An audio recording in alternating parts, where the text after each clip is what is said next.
Hey, so today we're looking at how we can optimize category pages or collection pages on an e-commerce website, or even for something like a local SEO website where we've got multiple different categories targeting different keywords. What are those opportunities that we can utilize to start to optimize the categories that we have, and also how we can start to build out the content that we don't yet have as well.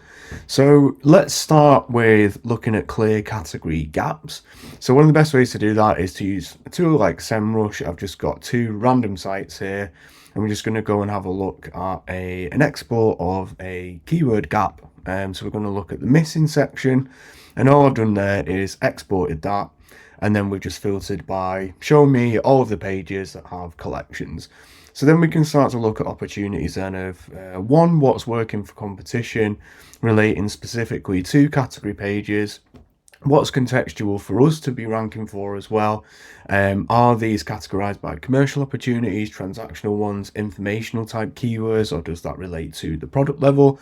But this is a really nice way to get started with sort of looking at those gap areas, because we can do that against as many competitors as we want, start to see what are the things that make sense for us to be going after as well, and we can start to close those gaps with the products that we already have then. So the next one is thin content checks, and more broadly looking at our on-page SEO for the collections and the category pages that we've got.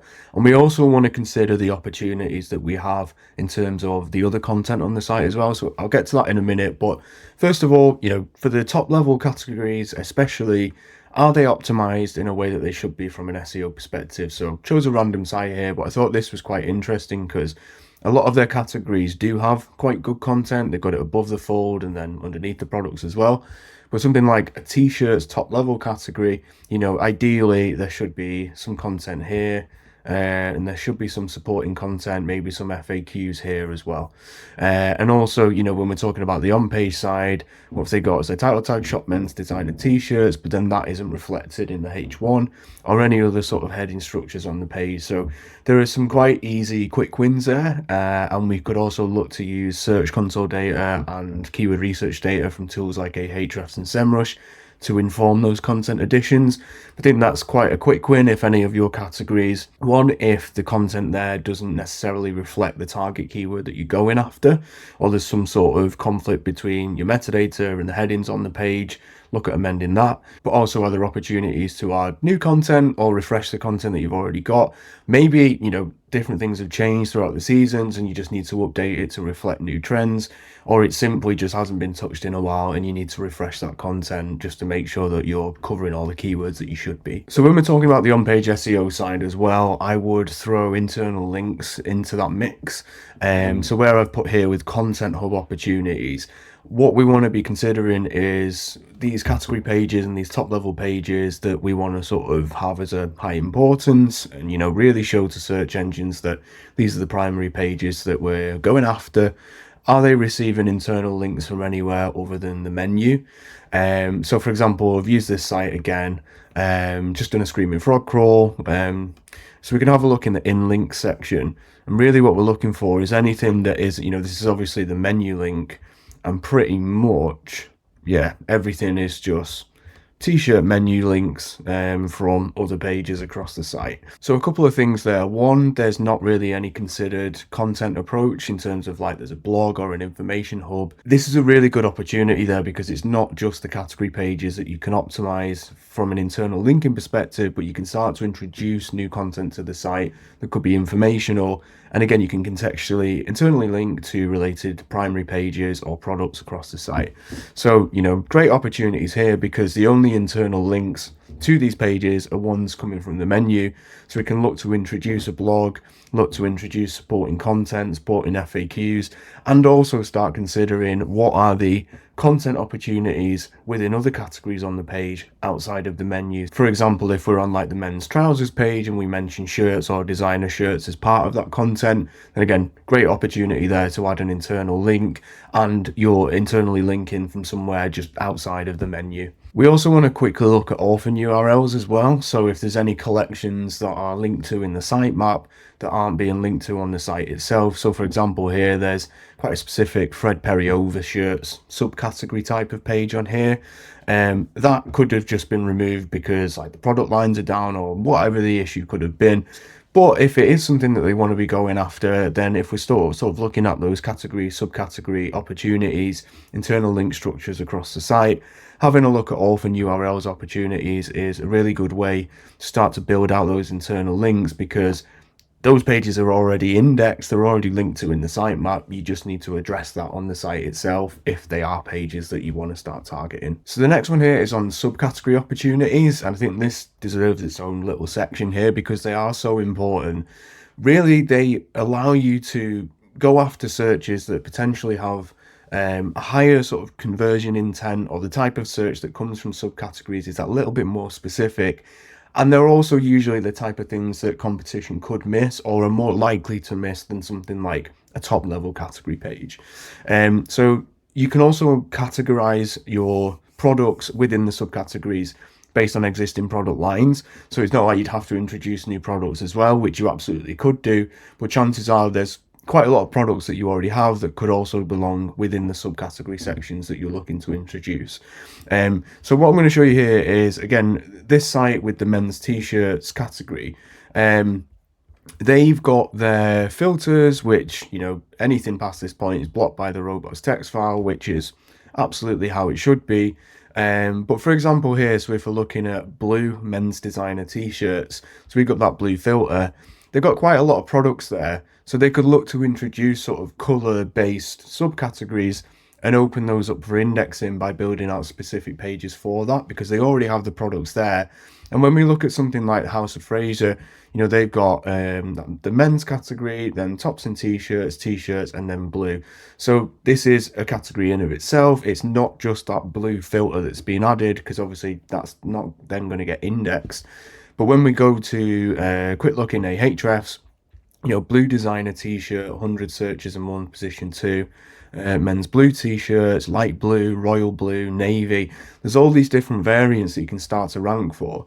You can see that the overall estimated keyword difficulty drops quite significantly if we compare that to something like men's designer t-shirts. And someone looking for a blue men's designer t-shirt is much more likely to transact, or at least a little bit more likely, because it's more of a specific style of search. So start to have a look at what those opportunities are on your site, whether it's based on color or size, or how would your target audience be searching for these sorts of things, and how can you reflect that with new subcategory opportunities, because those filters are just blocked in the robots file like they should be. But there could be some really nice quick wins based on the product lines that you've already got on the site. So what we also want to do is a search console analysis based on the content that we've already got, and how can we update that. So for example here, what I've done is, when you sign up to my newsletter, you get this link to the resources hub, and then it's currently the furthest down sheet that's in there. I'll keep adding to this, so it might not be later on if you're seeing this in a couple of months, but for now it's this category content versus search console query sheet. So all I've done in there is, for each category we can copy the content out of it, so we can either do that in Screaming Frog custom extraction, or just literally copy the content and paste it in there.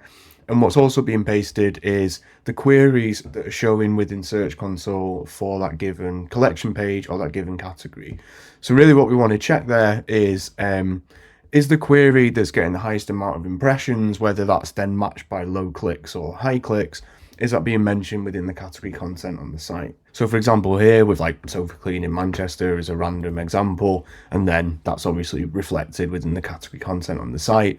But for example, they're like upholstery clean and upholstery cleaning. Not necessarily do we then need to introduce that to the site. We could do, so if that then made sense for us to add that as a new paragraph within that service page or that category page, then yeah, we could do that. But what we also want to look at then is, are we seeing different search results for the queries that are showing up? And if so, you know, we can start to then look at, okay, do we then need to introduce new subcategories or new categories because the search results are changing based on that? Or if they're staying the same and we can use that as a point of optimization, is it a bit of question content? Is it a long tail keyword that we need to be adding in there? And if so, how can we add that to the content that's already on the site? And if there isn't any content on that category, how can we use these impressions and click data for the queries to justify what that content approach needs to be? So we can see that a certain category page has no content at the moment, but it's getting quite a lot of impressions for all these related keywords.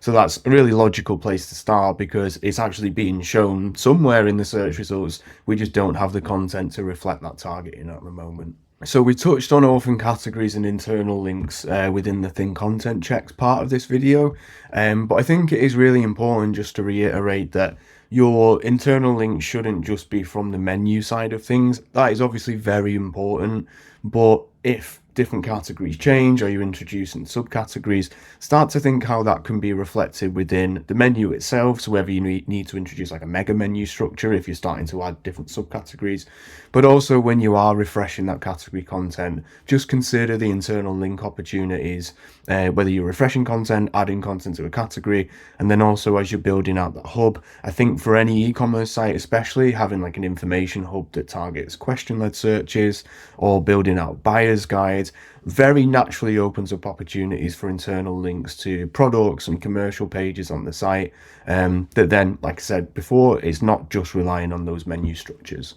And then finally, looking at internal search data on the site. So if you're using Shopify, for example, this on the App Store, the search and discovery, the main thing really is, the same with Search Console. It's looking at data that you're getting from your own internal side rather than just relying on something like Ahrefs or SEMrush, which they're great. But if you can see what your users are literally looking for when they're on the site, you can start to look at how does what you already have match with that. So coming back to the point on subcategories, someone might be searching for oversized t-shirts or blue t-shirts, and it's still broad enough that they're going to get multiple different products showing for that. But if they're searching for that within the internal part of your site, then naturally you can start to go, oh, okay, there's clearly a subcategory opportunity there, because they want to see multiple products listed. We just don't have an existing subcategory at the moment.